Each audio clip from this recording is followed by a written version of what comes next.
शर्मा जी की बेटी। सरल, सुशील और शांत, ये क्वालिटी थी सरस्वती की, जो कि शर्मा जी की बहू थी। क्या है बहू, जब देखो तब किचन में खटर पटर करती रहती हो, लेकिन खाने को कुछ देती ही नहीं। कैसी बात कर रही हो पीयूष की अम्मा? सुबह से 4 कप चाय, 2 बार नाश्ता और इतनी सारी बहू के हाथ की नमकीन तो खा चुकी हो, फिर भी ऐसा बोल रही हो? अरे कुछ तो डरो ऊपर वाले से। तभी वहाँ पीयूष आ जाता है।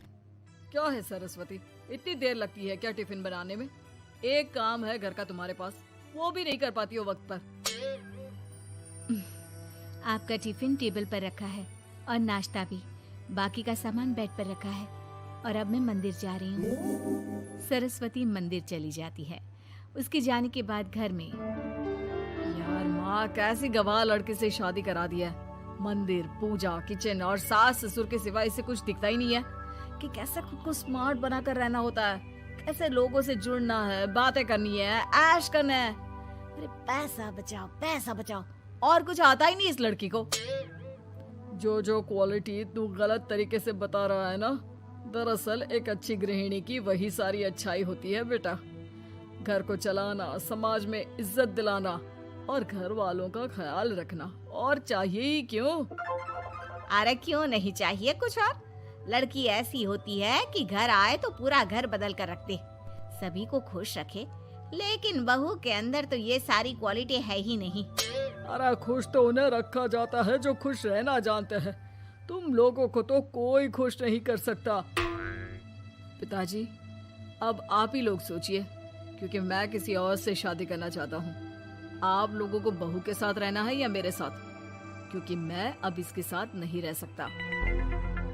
मैं बहू को नहीं छोड़ सकता। उसके मरते पिता को मैंने वादा किया था कि मैं उसे बेटी बनाकर रखूंगा।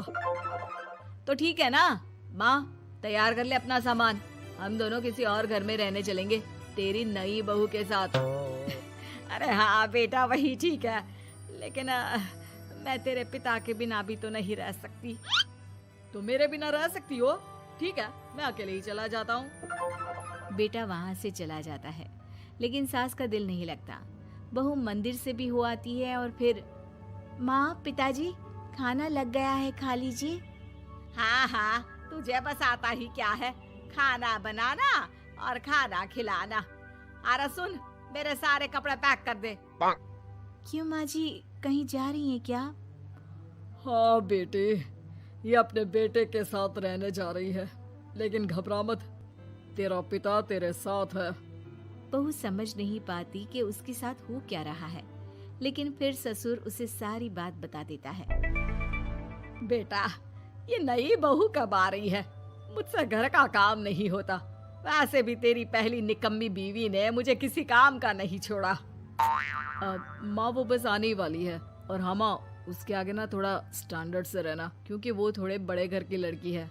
उसका एक स्वैग है, स्वैग।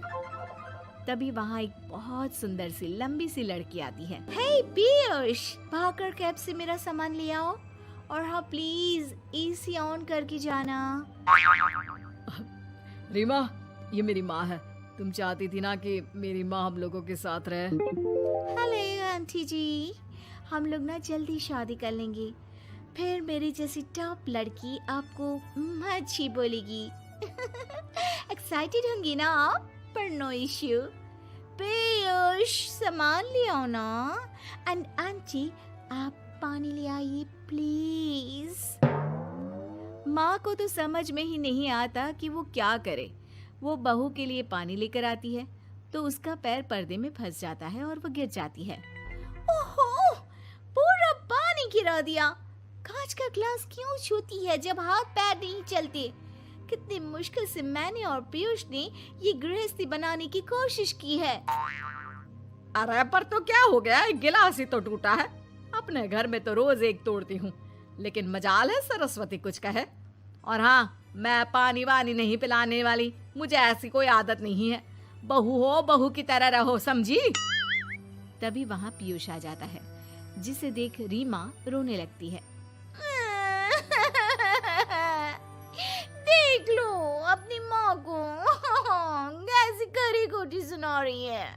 और अभी तो मैं आई हूँ, थक गई थी, बस पानी क्या मांग लिया।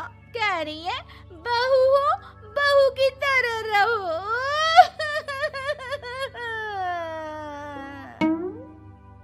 अरे यार माँ, समझा कर लाया था ना कि कैसे रहना है। माँ ऐसा करोगी तो मैं भी नहीं रख पाऊंगा तुमको हमारे साथ। वैसे भी आप ये समझो कि रीमा ने खुद कहा था कि माँ को साथ रखना। अरे हाँ हाँ बेटा, वो सिर्फ इसलिए कि मैं घर का सारा काम करूं, बैठे बैठे इस महारानी को खाना पानी दूं।